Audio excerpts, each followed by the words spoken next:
오늘 우리에게 주실 말씀은 요한복음 7장입니다. 신약 155쪽입니다.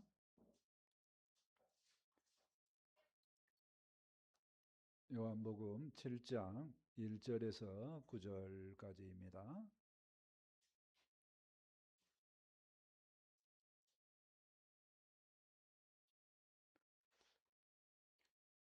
요한복음 7장 1절에서 9절까지 한 절씩 교독합니다.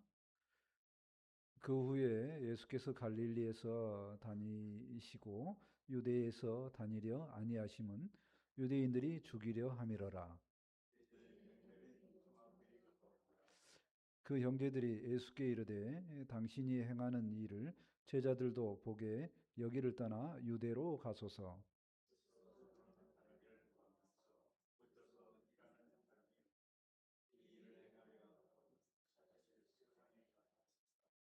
이는 그 형제들까지도 예수를 믿지 아니함이러라.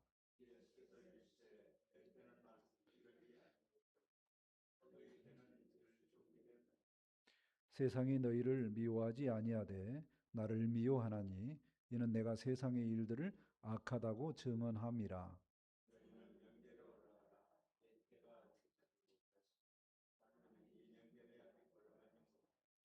함께 읽겠습니다.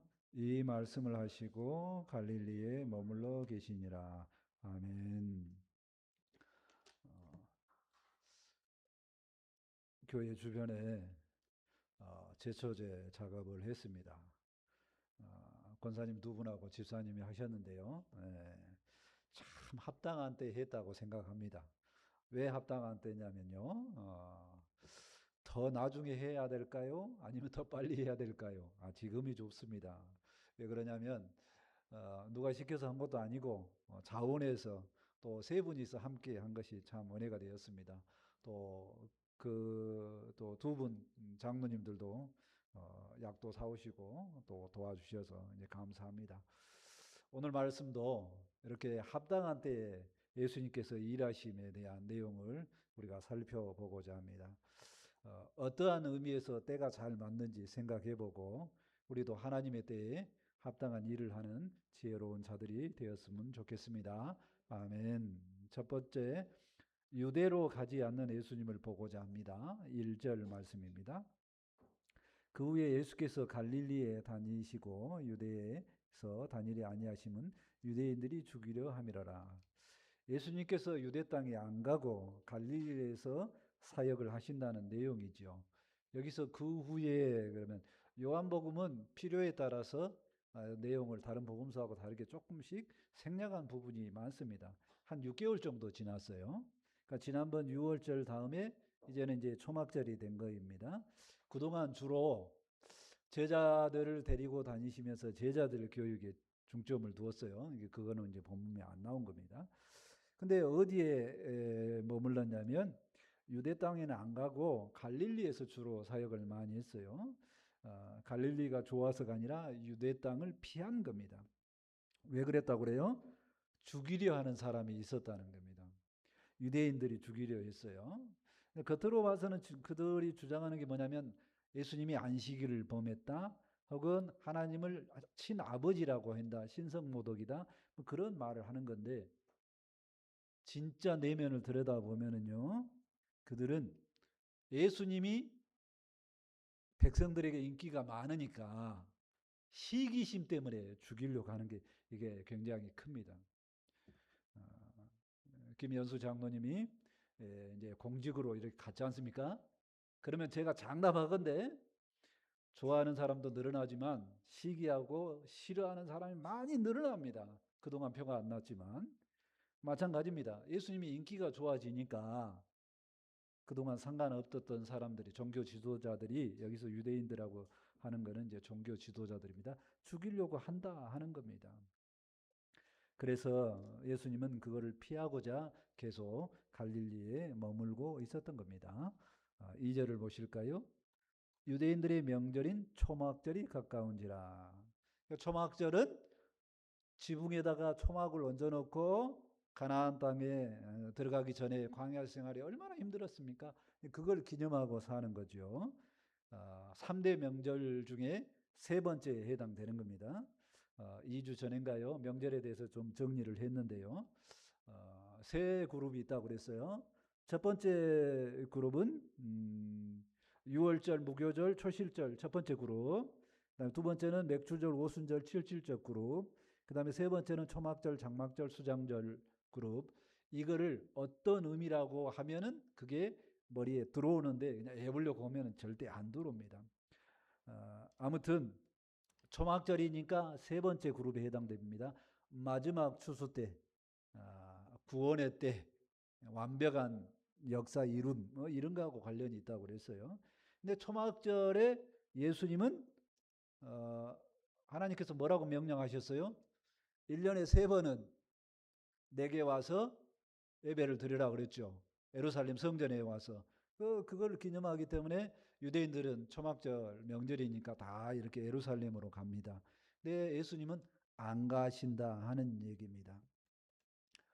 일부러 갈릴리에 머무신다 하는 거죠. 예수님께서 명절 기간에 일부러 초막절에 가지 않고 예루살렘에 가지 않고 유대 가지 않고 갈릴리에 머무는 것. 그건 이제 생각을 해봅니다. 왜 그래요?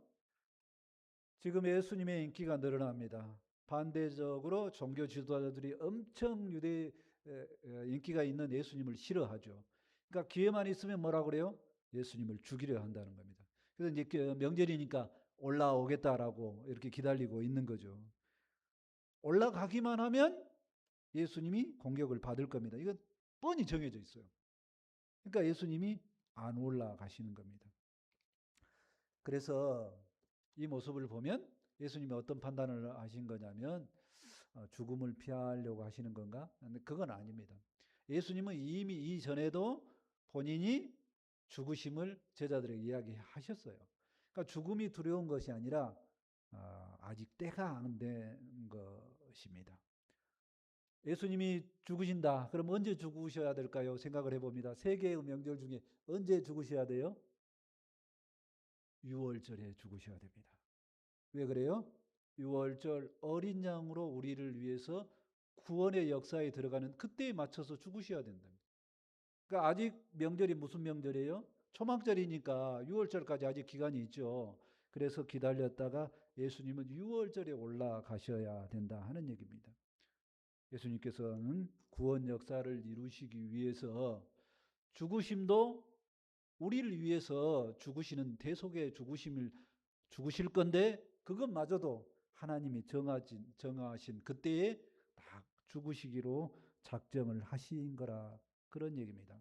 예수님은 이렇게 철저하게 하나님 앞에 순종을 하는 거죠. 죽음의 때도 하나님의 때에 순종을 하시는 겁니다. 우리는 설 명절 때 그러죠. 우리도 3대 명절을 생각을 하면 설, 추석, 하나는 또 어딘가요? 뭐 단오 정도 생각을 합니다. 아무튼 해년마다 오래 사십시오 그런데 예수님하고는 우리는 완전히 다릅니다. 예수님은 때에 맞춰서 죽는데 우리는 내 때에 죽고자 한다는 겁니다. 죽음의 때까지도 하나님께 순종하는 그 예수님을 보면서 우리는 과연 얼마만큼 예수님처럼 순종하는가 생각을 해봤으면 좋겠습니다. 예수님의 순종하는 모습을 보면서 나도 하나님께 저렇게 순종을 해야 되겠지라고 머리로는 우리 신자들은 다 압니다. 우리 성도들이 또 가끔가다 은혜 받을 때는 압니다. 그런데 육체는 그러죠. 지금은 아니야. 지금은 아니야. 올해는 우리 딸이 시집을 가. 그러니까 올해는 지나고 뭐 이렇게 하죠. 올해 손주가 이제 돌이 왔어. 올해 돌잔치는 하고 뭐 이렇게 하다 보면 몇 년마다 해는 지나갑니다. 우리 하나님 앞에 순종하고 하자 하는 모습이 하나님의 때에 맞추기가 힘들다 하는 얘기입니다. 그래서 그래도요 참으로 감사한 부분이 뭐가 있냐면 우리가 죽음의 때도 착하고 종아 참 순종했다 이렇게 하나님은 인정해 주신다는 겁니다. 왜 그래요? 이게 놀라운 믿음의 원리입니다. 정말 감사한 원리인데요. 내가 예수님을 구주로 영접하면 예수님이 하나님의 때에 순종한 것처럼 너가 예수를 믿고 살았어. 참 순종 잘했구나. 이렇게 인정해 주신다는 겁니다. 얼마나 감사한 부분입니까? 아버지는 자식이 말을 잘 들을 때 참 기분이 좋은데 우리는 무던히도 말을 안 들어도 은혜스럽게도 예수님 믿고 살았다는 그 하나로 하나님께서 순종 잘했다고 인정해 주시는 줄 믿습니다. 아멘. 그게 어마어마한 은혜입니다. 참 순종 잘했구나 하고 우리에게 큰 상급으로 예비하고 그걸 주신다는 것입니다. 그 순종에 관한 말씀이 로마서 5장 19절에 있습니다. 한 사람이 순종하지 아니함으로 많은 사람이 죄인이 된 것 같이 한 사람이 순종하심으로 많은 사람이 의인이 되리라. 아멘. 한 사람 순종 누가 했다고요? 예수님께서 순종하심으로 내가 의인의 반열에 서 있는 줄 믿습니다. 아멘. 예수님이 순종하심으로 그 죽으심을 순종하심으로 내가 의인됨을 감사로 통과하는 우리 모두가 되었으면 좋겠습니다. 아멘. 자, 두 번째, 그 형제들의 권면하는 말을 보고자 합니다. 3절 말씀입니다.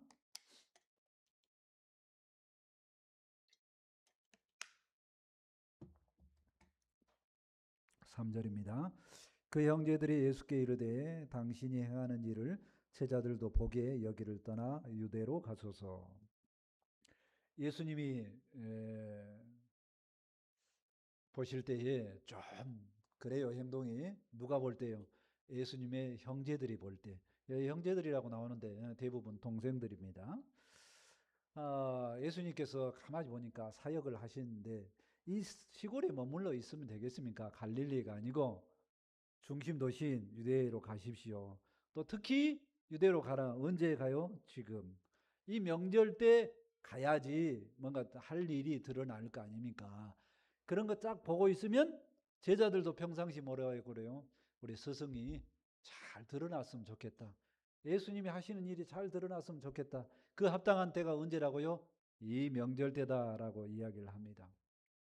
계속해서 동생들이 하는 이야기를 볼까요? 4절 말씀입니다. 스스로 나타나기를 구하면서 묻혀서 일하는 사람이 없나니 이 일을 행하려 하거든 자신을 세상에 나타내소서 하니. 예수님이 하시는 일은 큰 일이죠. 적은 일이 아닙니다. 세계의 모든 사람을 구원할 일입니다. 가만히 보니까 아주 큰 일을 하실 것 같아요. 동생들이 생각할 때에. 근데 그 큰 일을 하려면 뭐예요? 묻혀서 하면 안 된다는 겁니다. 이 일을 하려면 드러내게. 언제 드러나야 됩니까? 사람들이 많이 모일 때, 그때 뭔가를 해야지 드러난다는 겁니다. 명절에 3대 명절 중에 언제요? 초막절이 참 좋겠다 하는 거죠. 사람들이 초막절이면 또 풍성하게 수확도 많으니까 그때 사람들이 좀 더 많이 모입니다. 그래서 그때 왔으면 좋겠다 하는 거죠. 심지어는 초막절에 왔다. 6월절하고는 좀 가까우니까 6월절까지 있는 경우도 있습니다.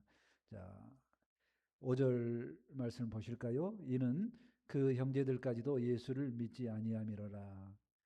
형제들이 이런 권면하는 것을 성경은 뭐라고 하냐면요. 믿지 않은 때문에 이렇게 말한다고 그랬습니다. 의문이 듭니다. 아니 믿지 않는다니. 형제들이 예수님을 안 믿으면 형제가 안 믿으면 누가 믿겠습니까? 30년 동안 32여 년 동안 보았죠. 가만히 보니까 지도자로서 예수님이 자격이 있어요 없어요? 있어요. 대단합니다. 구약 성경 말씀 줄줄이 깨고 있고 병자들을 살리고 오병이어 기적을 통해서 많이 먹이시고 어마어마한 능력이 있어요.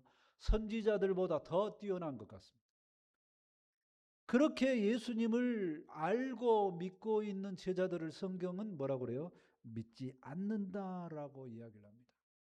왜 안 믿는다고 그럽니까? 그 얘기가 뭐냐면 인간적인 능력과 겉모습을 믿지 않는다는 뜻이 아니라 하나님 편에서 봤을 때 믿음 편에서 구원의 역사에 관해서 예수님의 구원자로 오신 메시아의 사역, 그것을 보지 못하기 때문에 구원자로서 보지 못하기 때문에 믿지 않는다라고 이야기를 하는 겁니다. 우리도, 우리 믿음의 사람들도 너는 참 믿을만 하다라고 하는 것은 신앙 때문에 그러하는 것인지, 너는 믿을만 하다고 하는 때 세상의 가치관 때문에 믿을만 하다고 하는지 달리 생각을, 여기서는 이제 구별해서 생각을 해봐야 된다 하는 얘기입니다. 형제들이, 예수님의 동생들이 예수님을 권면하는 내용을 보면서 생각을 해봅니다. 분명히 그 동생들은요, 악의가 없습니다. 악한 마음이 아니고 형을 생각하는 마음에 권면을 합니다. 근데 무슨 권면이 아니다고요? 믿음의 권면이 아니라는 겁니다. 권면은 사실 좋은 소리를 하는 거죠. 누가 합니까? 나하고 가깝다고 생각하는 사람이 합니다. 옳은 말이에요. 근데 믿음의 차원은 아닐 수 있어요. 그래도 내가 경험을 해보니까 내가 생각하는 그 사람이 이런 부분은 좀 부족하다 해서 좋은 마음을, 의도를 가지고 권면을 합니다. 마음속에 뭐라고요? 잘 되기를 원하는 마음으로 권면을 합니다. 근데 여기에서 우리는 이제 권면에 합당한지를 생각을 해봅니다. 첫 번째는요, 그 권면이 진짜 그 사람에게 유익이 되는가 하는 겁니다. 우리도 명절에, 혹시 휴가철에 또 마을에 이렇게 오늘도 따님이 오셨는데, 오면 옆에서 권면을 해줄 수 있어요. 근데 그 권면이 그 식구에게 맞을 수 있느냐 하는 얘기입니다. 또는 내가 그런 권면을 할 수 있는 능력과 자격이 되는지도 생각을 해봐야 됩니다. 관계성도 있는가도 생각을 해봐야 됩니다. 그래서 이제 권면은 쉽지 않다. 이런 부분 한번 생각을 해봤고요. 자, 두 번째, 권면이 전혀 도움이 안 되는, 믿음하고 상관이 없을 수가 있다는 얘기입니다. 제가 이런 부분에 권면을 들은 때가 많거든요. 심지어 어떤 권면을 제가 들은 경우도 있냐면요. 우리 장인어른께서 교회에 안 다니십니다. 그런데 제가 목회를 한다고 하니 교회 목회를 하려면 이렇게 해야 된다고 목회관에서 권면을 해주신 적이 있어요. 어떻게 하라고요? 사람들을, 어른들을 잘 대접을 해야 된다. 저를 생각해서 목회관에서 교회 성도들을 이렇게 잘, 한마디로 사업을 하려면 잘 꼬셔야 된다는 차원에서 이렇게 해야 된다라고 강면을 많이 해 주셨습니다. 굉장히 인간적으로 봐서는 설득력이 있는 말입니다. 그런데 한편으로는 뭐를 생각해야 된다고요? 믿음 차원에서 과연 그 말이 옳은가를 생각을 해야 됩니다. 우리가 세상을 살아갈 때요, 우리 주변에 나를 생각하는 차원에서 고면을 해주는 사람이 많습니다. 분명히 바른 마음 가운데 나를 생각하는 가운데 해줍니다. 그런데 뭐는 생각해야 된다고요? 그 마음은 받아주지만 믿음의 차원이 아닐 수 있다는 얘기입니다. 결국엔 그 권면을 통해서 내 가치관이 흔들리면 안 된다는 얘기입니다. 그들이 권면이 우리를 위한 것이나 믿음의 차원이 아닌 것을 생각을 해봤으면 좋겠다는 얘기입니다. 요한일서 2장 16절에 믿음의 가치관에 대해서 이렇게 이야기합니다. 이는 세상에 있는 모든 것이 육신의 정욕과 안목의 정욕과 이생의 자랑이니 다 아버지께로부터 온 것이 아니요 세상으로부터 온 것이라. 그 사람들의 악한 의도가 아닙니다.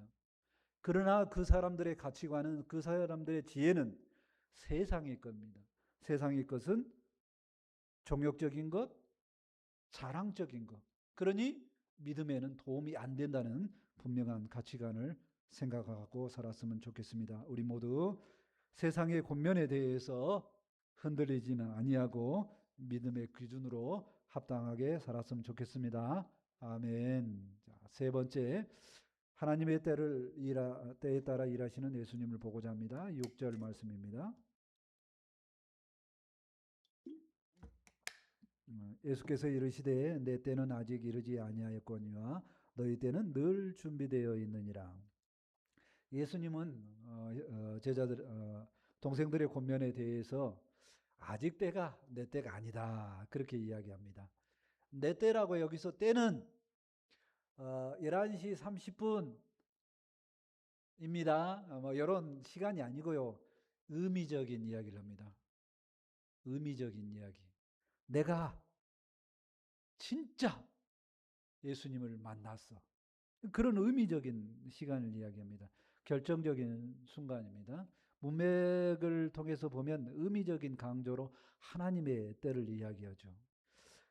하나님의 때, 예수님하고 연결되면 가장 중요한 십자가의 죽으심의 절정에 해당되는 그때가 아직 안 되었다는 얘기입니다. 아직 이르지 아니하였다고 말하고 또 아직 차지 못했다고 이야기합니다. 너희 때는 세상적인 때를 말합니다. 세상 사람들이 큰 흐름으로 움직인 때를 말합니다. 명절의 때니까 큰 흐름의 때가 뭡니까? 명절은 즐거운 때고 예루살렘으로 가야 되는 때입니다. 너희 때가 맞다. 너희는 가라. 내 때는 아직 안 되었다 하는 얘기입니다. 7절 말씀 보실까요? 세상이 너희를 미워하지 아니하되 나를 미워하나니 이는 내가 세상의 일들 악하다고 증언하였습니다. 예수님께서 너희는 세상이 안 미워한다.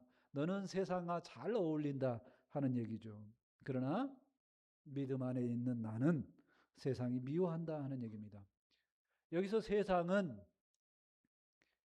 지금 우리가 살고 있는 그런 세상임과 동시에 세상은 누가 권세를 잡고 있다고 그랬어요? 아직 마귀가 권세 잡고 있다고 그랬습니다. 우리는 믿음의 눈으로 그걸 봐야 됩니다. 세상이 악하다고 하는 의미를 생각을 해야 됩니다. 악하다고 하는 얘기는 법적인 차원의 문제가 아니라 믿음하고 거리가 멀다 그런 뜻이기에. 그래서 세상은 예수님을 미워합니다. 왜 미워해요? 세상은 예수님과 안 맞기 때문에 미워합니다. 우리가 세상의 미움을 받을 수 있어요. 왜요? 우리는 세상과 안 맞기 때문에 그렇습니다. 우리는 법적으로 도덕적으로 윤리적으로 안 살아서 우리를 미워하는 게 아니라 우리는 믿음으로 살려고 하는데 그 사람들의 생각이 우리하고 불편하기 때문에 우리를 미워할 수 있다는 겁니다. 그래서 내가 미움을 받을 때에 믿음 안에 있어서 미움을 받을 수도 있다고 생각을 해봤으면 좋겠다 하는 얘기입니다. 자, 8절 말씀을 8절 9절인데요. 8절 말씀을 같이 한번 읽어보겠습니다. 마지막 절이라고 생각하면 좋겠어요. 자, 8절 같이 읽겠습니다. 시작. 너희는 명절에 올라가라. 내 때가 아직 차지 못하였으니 나는 이 명절에 아직 올라가지 아니하노라. 세상에 친한 너희는 세상이 즐거워하는 이때에 당연히 올라가는 것이 맞고 나는 그러죠. 예수님은 내 때가 아직 되어 있지 않으니까 나는 올라가지 않겠다라고 합니다. 그리고 9절에 보면 계속 갈릴리에 머무십니다. 여기서 예수님의 때의 특징을 생각을 해봅니다. 예수님의 때는 어떤 때입니까? 구원의 역사를 이루시는 구속의 때죠. 구원의 때, 구속의 때 같은 말입니다. 대속의 때 같은 말입니다. 가장 합당한 때입니다. 하나님께서 역사를 이루시는 때죠. 하나님께서 정하신 때입니다. 세상의 역사를 거슬리는 때입니다. 예수님의 이 때를 기준으로 뭐가 바뀌었어요? 예배 드리는 주일이 바뀌었습니다. 그런 의미적인 때입니다. 예수님은 자신의 계획에 따라서 자기가 하고 싶은 인간적인 심정에 따라서 움직이지 아니하고 하나님과 동행하시면서 하나님의 뜻을 우선하고 하나님의 시간표에 따라서 행동합니다. 그 하나님의 시간표가 뭐냐면요. 가장 합당하게 죽으시는 때입니다. 예수님께서 죽으셔야지 성도가 살아나는 역사가 있기 때문에 그렇습니다. 예수님께서 십자가에 죽으셔야지만 성도는 말씀에 따라서 구원의 역사가 일어나는 줄을 믿습니다. 아멘. 예수님의 죽으심은 하나님의 뜻에 따라서 그때에 죽으시는 것입니다. 그때가 어느 때다고요? 하나님의 때입니다. 그리고 말씀을 약속하신 때입니다. 조금 더 시간적으로 이야기하면 초막절이 아니고 유월절에 죽으셔야 한다는 겁니다. 유월절에 죽으시는 것이 하나님의 시간표입니다. 우리도 하나님의 시간표 속에 살아갑니다. 우리가 이 땅에 살지만은 내가 살아가는 것 같지만 하나님은 합당한 때에 살다가 이제 때가 돼서 올라와라 하고 우리를 부르시는 때가 있습니다. 근데 이렇게 주어진 하나님의 때에 살면서 그러면 하나님을 생각하면서 하나님의 때에 합당하게 살면 어떨까요? 라고 생각을 해봅니다. 하나님의 때라고 하는 것은 아까 우리 두 분 권사님과 한 분께서 제초하는 것을 제가 하나님의 때라고 이야기를 했는데 왜 하나님의 때라고 그러냐면요. 시키지 않고 자원함으로 하실 때가 그게 합당한 때라고 하는 겁니다. 교회에는 시키는 일이 아니라 자원하는 사람들이 많아야지 잘 돌아가고 은혜가 됩니다.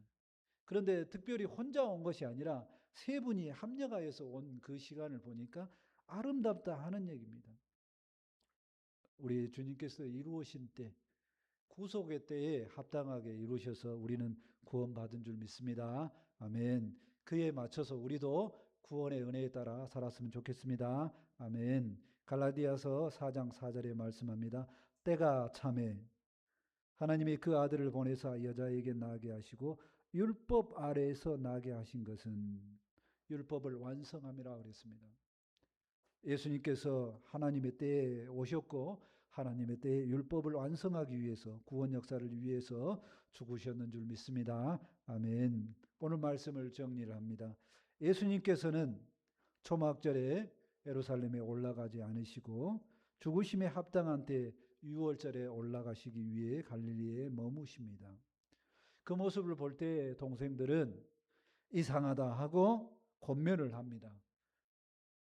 친하기 때문에 권면을 하지만 그 권면이 예수님에게는 도움이 안 되죠. 왜 그래요? 예수님께서 인간적인 일을 하시러 오시는 것이 아니라 구원의 역사, 믿음의 역사를 이루기 위해서 오셨습니다. 우리도 하나님의 때에 따라 일하시는 예수님을 보면서 우리도 하나님의 때에 맞추어서 함께 일하는 우리 모두가 되었으면 좋겠습니다. 아멘. 기도합니다.